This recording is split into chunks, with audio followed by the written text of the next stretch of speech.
Hello guys, എല്ലാവർക്കും പുതിയൊരു വീഡിയോയിലേക്ക് സ്വാഗതം. ഇന്ന് നമ്മൾ നോക്കാൻ പോകുന്നത് നമ്മൾ ഈ PDF-ലൊക്കെ എങ്ങനെ സിഗ്നേച്ചർ നമുക്ക് ഡിജിറ്റലായിട്ട് ആഡ് ചെയ്യാം എന്നുള്ള കാര്യത്തെ പറ്റിയാണ്. അപ്പോൾ മിക്കവർക്കും എങ്ങനെ ഈ PDF എങ്ങനെ എഡിറ്റ് ചെയ്യണം എന്നൊരു വലിയ ധാരണയൊന്നുമില്ല. അപ്പോൾ അത് നമ്മളിന്ന് സോൾവ് ചെയ്തുകൊണ്ടാണ് വീഡിയോ ചെയ്യുന്നത്. നിങ്ങൾ ജസ്റ്റ് പ്ലേ സ്റ്റോർ ഓപ്പൺ ആക്കി ഒരു ആപ്പ് ഇൻസ്റ്റാൾ ചെയ്യണം. ആപ്പിൻ്റെ പേര് അഡോബ് അക്രോബാറ്റ് എന്നാണ് നമ്മുടെ ആപ്പിൻ്റെ പേര്. അത് ജസ്റ്റ് നിങ്ങളൊന്ന് സെർച്ച് ചെയ്ത് ഫസ്റ്റ് ടോപ്പിൽ തന്നെ ആ ഒരു ആപ്ലിക്കേഷൻ നിങ്ങൾക്ക് കാണാവുന്നുള്ളൂ. അപ്പോൾ ഞാനിപ്പോൾ ടൈപ്പ് ചെയ്ത് കാണിച്ചു തരാം. ഈ സെക്കൻഡ് കിടക്കുന്ന അഡോബ് അക്രോബാറ്റ് റീഡർ എന്നാണ് നമ്മുടെ ആപ്പിൻ്റെ പേര്. അത് ജസ്റ്റ് ഒന്ന് ക്ലിക്ക് ചെയ്യാം. ഞാനിവിടെ ഓൾറെഡി ഇൻസ്റ്റാൾ ആക്കിയിട്ടുണ്ട്. സോ ഞാൻ ഡയറക്റ്റ് ഓപ്പൺ ആക്കുകയാണ്.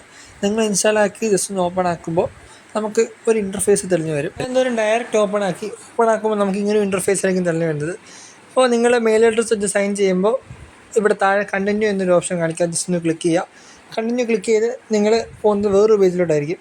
അപ്പോൾ അവിടെ നിങ്ങൾക്ക് കുറേ ഓപ്ഷൻസും കാര്യങ്ങളൊക്കെ കാണും. അപ്പോൾ നിങ്ങൾ ഫയലിൽ പോയിട്ട് നിങ്ങൾക്ക് ഏത് PDF-ലാണ് സിഗ്നേച്ചർ ആഡ് ചെയ്യാനുള്ളത് എന്നുള്ളത് നിങ്ങൾ ഫയൽ സെർച്ച് ചെയ്യാം. ഫയൽ സെർച്ച് ചെയ്ത് അത് ക്ലിക്ക് ചെയ്ത് അതിനകത്തോട്ട് ഇമ്പോർട്ട് ചെയ്യുമ്പോൾ നിങ്ങൾക്ക് കുറേ ഓപ്ഷൻസും കാര്യങ്ങളൊക്കെ കാണിക്കും. ഇവിടെ ഇപ്പം ഞാൻ ഒരു ഫയൽ എൻ്റെ ഒരു PDF ജസ്റ്റ് സാമ്പിൾ നിങ്ങൾക്ക് എക്സാമ്പിൾ കാണിക്കാൻ വേണ്ടി നിങ്ങൾക്ക് ഞാനിപ്പോൾ എൻ്റെ ഒരു PDF ഞാൻ ഇമ്പോർട്ട് ചെയ്ത് കാണിച്ചു തരാം.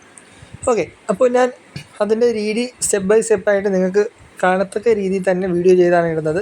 അപ്പോൾ സ്റ്റെപ്സ് എല്ലാം ജസ്റ്റ് ഒന്ന് ഫോളോ ചെയ്യുക. ക്ലിക്ക് ചെയ്യേണ്ടതും എടുക്കേണ്ടതും ഇമ്പോർട്ട് ചെയ്യേണ്ട കാര്യങ്ങളെല്ലാം ഒന്ന് ഫോളോ ചെയ്യുക.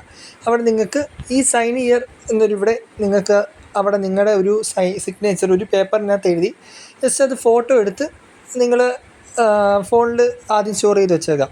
എന്നിട്ട് ആ ഫോട്ടോ നിങ്ങൾക്ക് വേണ്ട രീതിയിൽ ക്രോപ്പ് ചെയ്ത് സെറ്റ് ചെയ്ത് നിങ്ങളത് ആ ഒരു സിഗ്നേച്ചർ ഇമ്പോർട്ട് ചെയ്യേണ്ട ആ ഒരു ഓപ്ഷനിലേക്ക് ഇമ്പോർട്ട് ചെയ്യുക. ഇവിടെ ഞാനിപ്പോൾ എക്സാമ്പിൾ എന്നൊരു സംഭവം എഴുതിയിട്ട് ഞാൻ നിങ്ങൾക്ക് കാണിക്കാൻ വേണ്ടി ചെയ്തിട്ടുണ്ട്. അത് ഞാനിപ്പോൾ ഇമ്പോർട്ട് ചെയ്ത രീതി നിങ്ങൾ കണ്ടു കാണും. അവിടെ നമുക്ക് ഇമ്പോർട്ട് ചെയ്യുമ്പോൾ ആ ഒരു സിഗ്നേച്ചർ നമ്മളിവിടെ പേസ്റ്റായി വരും. അതിൻ്റെ ബാക്ക്ഗ്രൗണ്ടും കാര്യങ്ങളൊന്നും ഒരു ഇഷ്യൂസും വരാതെ നിങ്ങൾക്കത് ഡയറക്റ്റ് പേസ്റ്റാക്കി എടുക്കാം. എന്നിട്ട് നിങ്ങൾക്ക് വേണമെങ്കിൽ നിങ്ങളുടെ ആ രീതിക്കുള്ള ഇപ്പോൾ ഏത് രീതിക്കാണ് സിഗ്നേച്ചർ വേണ്ടത് ആ ഒരു രീതിക്ക് നിങ്ങൾക്ക് ഈസി ആയിട്ട് ഇതിനകത്ത് അഡ്ജസ്റ്റ് ചെയ്ത് നിങ്ങൾക്ക് സെറ്റ് ചെയ്യാവുന്നതേ ഉള്ളൂ. അതുപോലെ ആ ഒരു PDF-നകത്തോ അല്ലെങ്കിൽ ആ ഒരു സിഗ്നേച്ചറിനകത്തോ അതിൽ എന്തെങ്കിലും രീതിയിൽ എഡിറ്റിങ് കാര്യങ്ങളൊക്കെ വേണം, അല്ലെങ്കിൽ ഫോണ്ട് മാറ്റണം അങ്ങനെ. ഇപ്പോൾ ഇല്ലെങ്കിൽ വേറെ എക്സ്ട്രാ ഒരു സിഗ്നേച്ചർ കൂടെ ആഡ് ചെയ്യണമെങ്കിലും അതിനുള്ള ഓപ്ഷൻസ് എല്ലാം ആ ഒരു താഴെ നിങ്ങൾക്ക് അവൈലബിൾ ആയിട്ട് ആ ഒരു PDF-നകത്ത് ഇല്ലെങ്കിൽ ആ ഒരു ആപ്ലിക്കേഷനകത്ത് അവൈലബിൾ ആണ്.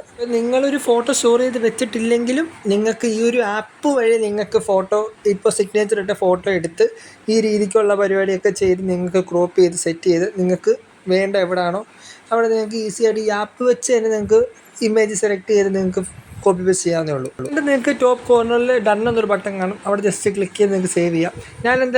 ഞാൻ ചെയ്ത ഒരെണ്ണം നിങ്ങൾക്ക് ഇപ്പോൾ ഓപ്പണായി കാണിച്ചില്ല. ഞാൻ എന്തായാലും എൻ്റെ ഫയൽ മാനേജർ ഓപ്പൺ ആക്കിയിട്ടുണ്ട്. അപ്പോൾ എനിക്ക് ആ ഒരു സേവ് ചെയ്ത PDF അവിടെ എനിക്കിപ്പോൾ ടോപ്പിൽ തന്നെ വന്നിട്ടുണ്ട്. അത് നിങ്ങൾക്ക് ജസ്റ്റ് ഓപ്പൺ ആക്കി കാണിക്കുമ്പോൾ നമുക്ക് ആ ഒരു എക്സാമ്പിൾ എന്നെഴുതിയ എൻ്റെ ആ ഒരു മോഡൽ സിഗ്നേച്ചർ നിങ്ങൾക്ക് അവിടെ കറക്റ്റായിട്ട് ഒരു ഇഷ്യൂസും ഇല്ലാതെ അതിനകത്ത് തന്നെ കാണാൻ പറ്റും.